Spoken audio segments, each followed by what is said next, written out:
پرنده گفت چه بویی، چه آفتابی. بهار اومده است و من به جستجوی جفت خویش خواهم رفت. پرنده از لب ایوان پرید، مثل پیامی پرید و رفت. پرنده کوچک بود، پرنده فکر نمی کرد، پرنده روزنامه نمی خواند، پرنده قرض نداشت، پرنده آدمها را نمی شناخت. پرنده روی هوا و برفراز چراغ‌های خطر در ارتفاع بیخبری پرید و لحظه های آبی را دیوانه‌وار تجربه می کرد. پرنده فقط یک پرنده بود. وقتی که فارسی رو یاد گرفتم دوباره متولد شدم. I've fallen in love with the poetry of Farouk. Her poems aren't happy. In fact, they can be very sad and filled with sorrow and loneliness. The last poem that I read was Andu et Tanhoi. And I think she touches a spot very deep in us as humans. And I think that spot needs to be touched every once in a while.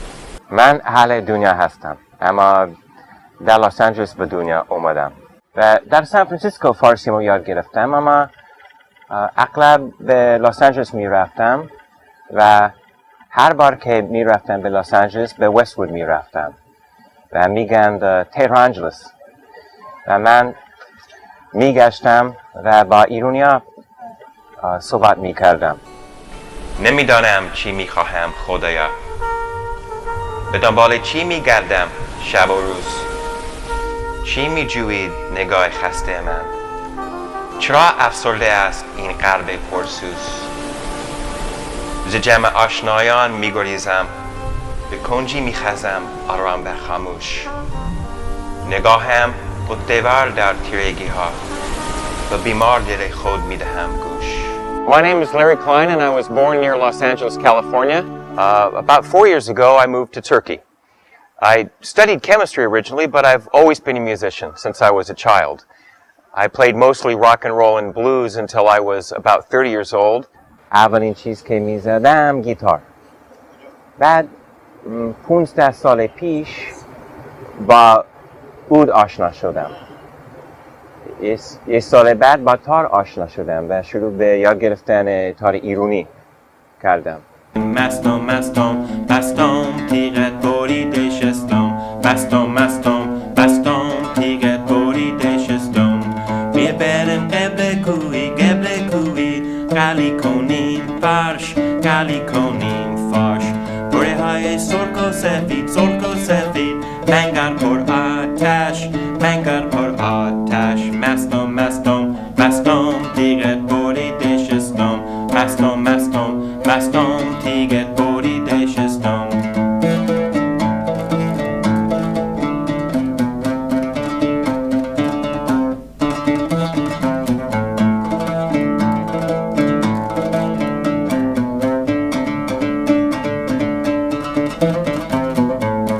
میبریم شای چراغ عدی ببندیم هر کدوم عبش کنیم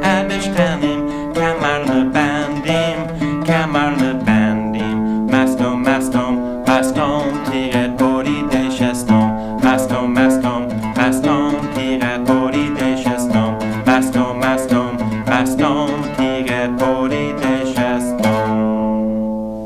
زندگی من در اینجا راحت تره زندگی من توی امریکا.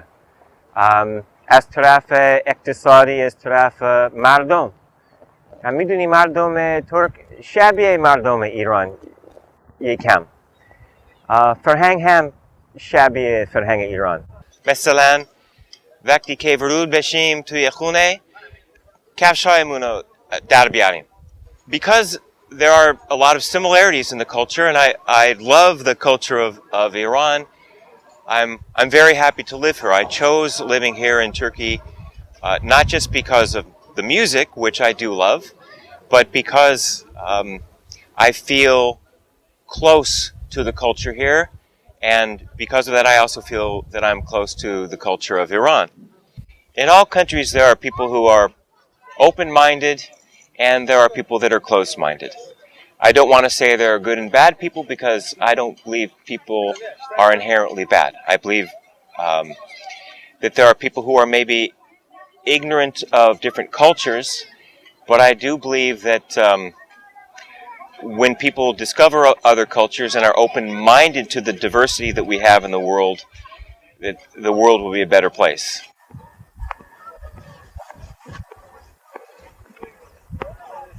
Merhaba. Merhaba. Bu fotoğrafı yaptırmak istiyorum. Tanıyor musun? Yok, tanımıyorum. İranlı şair. Hayli meşhur İran'da. Evet. Faruk Ferrokhzad. Bu şekilde mi çiziyorsa böyle mi yani? Böyle enine mi çiziyorsun? Böyle olsun. Ha, tamam. Böyle olsun. Tamam. Hadi. Memnun. Okay. Memnun. Ne zaman bitecek? Yarım saat sonra. Evet, memnun.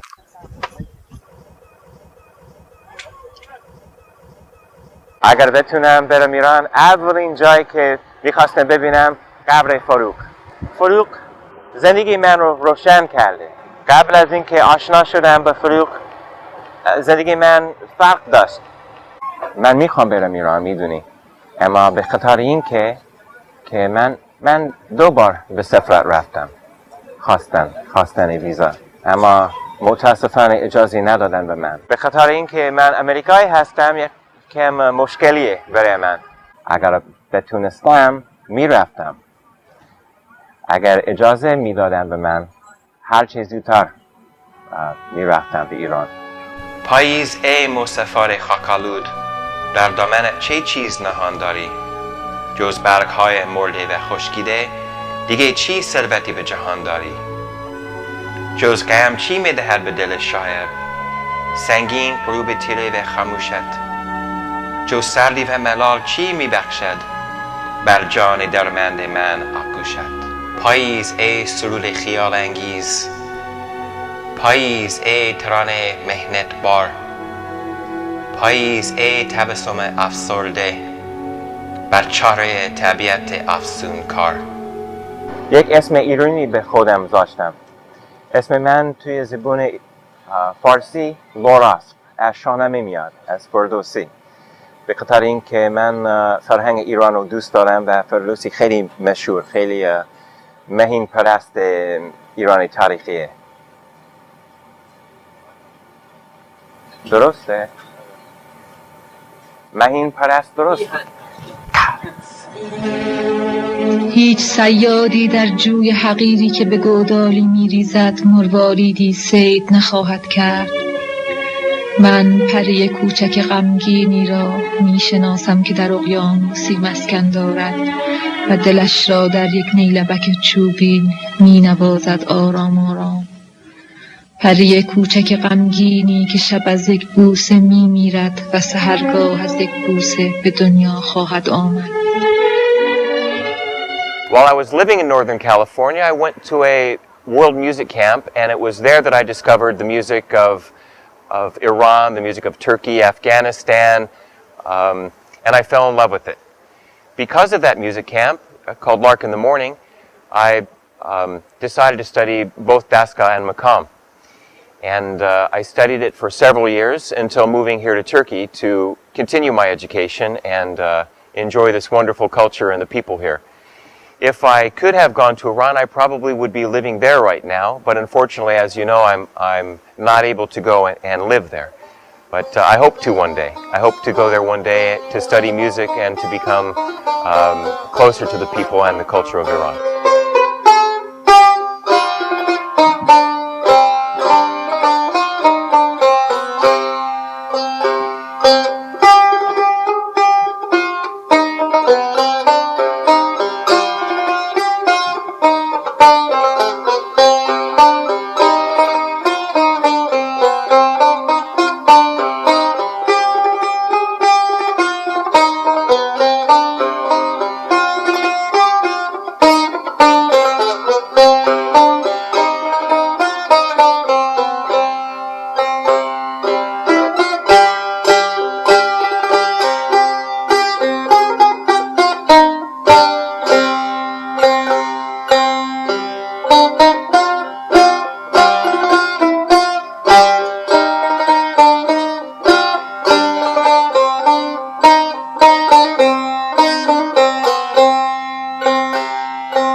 مادر من متاسفانه فوت کرد سال پیش. پدرم 25 سال پیش فوت کرده. من تنها زندگی میکنم در استانبول. من که توی دانشگاه شیمی خوندم، اما در استانبول کار من معلم انگلیسی هست و بعضی وقتی که فرصت دارم موزیک ایرانی رو هم تمرین میکنم.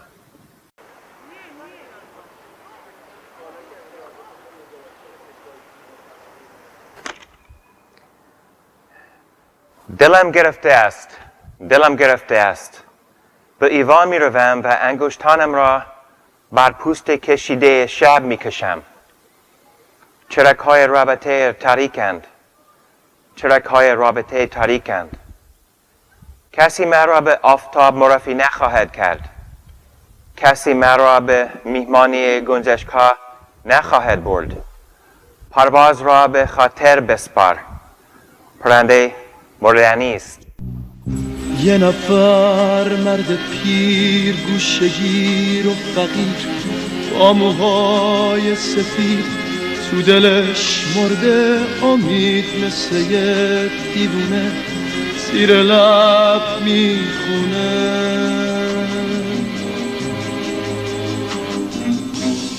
پای پر پینم دستای خونیم دم به دم هی میگن اینجا من زندونیم مثال اسیرم میونه زنجیران. میروم به همدان شوهر کنم بر رمضان. نون گندم بخورم مینت مردم نکشم. بیشتر از شجریان گوش میکنم، محمد رضا و همایون. بعد محمد رضا لطفی گوش میکنم. شهرام نظری رو خیلی دوست دارم. بعد از زنهای ایرانی به سیما بینا خیلی گوش میکنم و از موزیشین ها سبا مطالبی و سپیده رای صدات، اونها رو خیلی دوست دارم. من میخوام تهران رو ببینم، اصفهان رو ببینم، شیراز رو ببینم، هر جا میخوام ببینم. اصفهان میگن نصف جهان. عکس های اصفهان تا دیدم خیلی شهر قشنگه. این 33 پل که هست خیلی قشنگه. همچنین شنیدم که مردم اصفهان خیلی مهربون هستن. While I was learning some Persian music, I wanted to sing a little bit, and I discovered that it was difficult for me if I didn't understand a language to sing in that language. So I decided to learn a little bit of Farsi. Once I started to learn Farsi, I became obsessed, and I really wanted to be able to speak it fluently. I had at that time a number of Iranian musician friends and Afghan musician friends, and I really wanted to be able to speak with them. Something happened inside me, and I feel like I became a child again. And you grow up when you learn another language, you start مثل بچه. I began learning it on my own. For 6 months I studied Farsi by myself, learning how to read and write first of all. And after that I decided that I needed to get a teacher. And I went to the internet, as everybody does these days, and I found a wonderful teacher. Her name is Anahita Bayat, and when I first met her I knew that she was going to be perfect for me in order to learn Farsi. One of the first things that she did after I learned some Farsi grammar and was able to speak a little bit is she introduced me to Farooq Farrokhzad. And the first poem that I ever learned was Arusaka Kuki. And I probably spent 2 months just learning that one poem, line by line, word by word. After that, I joined a group in Berkeley called the Khane Iran conversational group, and became acquainted with many people, many Iranian people. And truly, they were so friendly and encouraged me so much, both about the language, and they taught me so much about the people of Iran, how kind they were. مجنونم کردی از شهر خودم بیرونم کردی مجنون نبودم مجنونم کردی از شهر خودم بیرونم کردی یار الا دختر که موهای تو بره یار به همون میروی راه تو دوره به همون میروی زودی بیایی یار که آتش بر دلم مثل تنوره مجنون نبودم مجنونم کردی از شهر خودم بیرونم کردی مجنون نبودم مجنونم کردی از شهر خودم بیرونم کردی یار ستاره در هوا نقش زمین یار کدوم انگشتارو یارم نگینه خداوند نگه داره نگینش باش که یار اول و آخر همینه مجنون نبودم مجنونم کردی از شهر خودم بیرونم کردی مجنون نبودم مجنونم کردی از شهر خودم بیرونم کردی. The translations really do not do the poetry justice. And one of the reasons that I became obsessed with Farsi is I wanted to really understand the poems in the native language, in Farsi. Because many of the translations that I've read of Farooq, of Hafez, of Rumi, of Khayyam, just don't seem to be correct. They don't have the same feeling. گویند کسان بهشت بهور خوش است. من میگویم که آب انگور خوش است. اینک بگیر و دست از آن نسیه بدار که آواز دهل شنیدن از دور خوش است. بعضیا امریکا دوست دارن ایرانی ها رو. بعضی امریکا جاهل هستن، یعنی نمیدونن ایرانی ها چیه. اما unfortunately in my country, in America, there are a lot of people who really have not had the chance to know Iranians and Iranian culture. They get all of their information from television, from news. And news in America, I don't think news anywhere, except perhaps on the internet these days, it doesn't tell the complete story. And I know from my personal experience that Iranians are very warm people. I'm not talking about governments. You know, governments act in one way, but people act in another. And every single Iranian that I have met, I have liked in one way or another. They have taught me something. I have learned a lot from my relationships with Iranian people. I believe that music is universal, and I believe that a lot of people think that music and poetry, they're both universal. For instance, I know people in America that may be a bit closed-minded, but yet when they hear music from another country, if they hear a beautiful melody, if they read a translation of a beautiful poem, it doesn't matter who wrote the poem, where the poem came from, where the music came from. I believe it has a very positive effect on them. They can, as I can, fall in love with a melody. I can fall in love with a verse of poetry. As I have with the poetry of Farooq Firakzad, Sohrab Sepehri, Hafez, Khayyam. So I do believe that music and poetry has a very good effect, can have a good effect on peace, on opening up people's minds. به قول Marjan Satrapi, the world is not divided between East and West. You are Iranian, I am American. We don't know each other, but we talk and understand each other perfectly. The difference between you and your government is much bigger than the difference between you and me. And the difference between me and my government is much bigger than the difference between me and you. And our governments are very much the same.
خیلی آسان میتواند الان به سراغ من بیاید، اما من تا میتوانم زندگی کنم نباید به پیشواز مرگ بروم. البته اگر یک وقتی ناچار با مرگ روبرو شدم که میشوم مهم نیست. مهم اینه که زندگی یا مرگ من چه اثری در زندگی دیگران داشته باشد.